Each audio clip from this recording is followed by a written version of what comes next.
രാജ്യത്തെ ഏറ്റവും പിന്നോക്കം നിൽക്കുന്ന കുടുംബങ്ങൾക്കായിട്ട് നടപ്പിലാക്കുന്ന അന്ത്യോദയ അന്ന യോജന AY അഥവാ മഞ്ഞ റേഷൻ കാർഡ് വ്യവസ്ഥകളിലൊക്കെ തന്നെ നിർണായക മാറ്റങ്ങൾ വരുത്താനായിട്ട് കേന്ദ്ര സർക്കാർ ഒരുങ്ങുകയാണ്.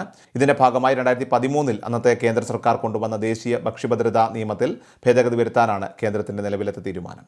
നിലവിലെ നിയമപ്രകാരം മഞ്ഞ റേഷൻ കാർഡുള്ള ഓരോ കുടുംബത്തിനും അതിൽ എത്ര അംഗങ്ങളുണ്ടെന്ന് പരിഗണിക്കാതെ തന്നെ പ്രതിമാസം 35 കിലോ സൗജന്യ ഭക്ഷ്യധാന്യം ലഭിക്കുന്നുണ്ട്. എന്നാൽ പുതിയ പരിഷ്കാരം പ്രാബല്യത്തിൽ വരുന്നതോടെ ഈ ആനുകൂല്യ രീതിക്ക് മാറ്റം സംഭവിക്കും.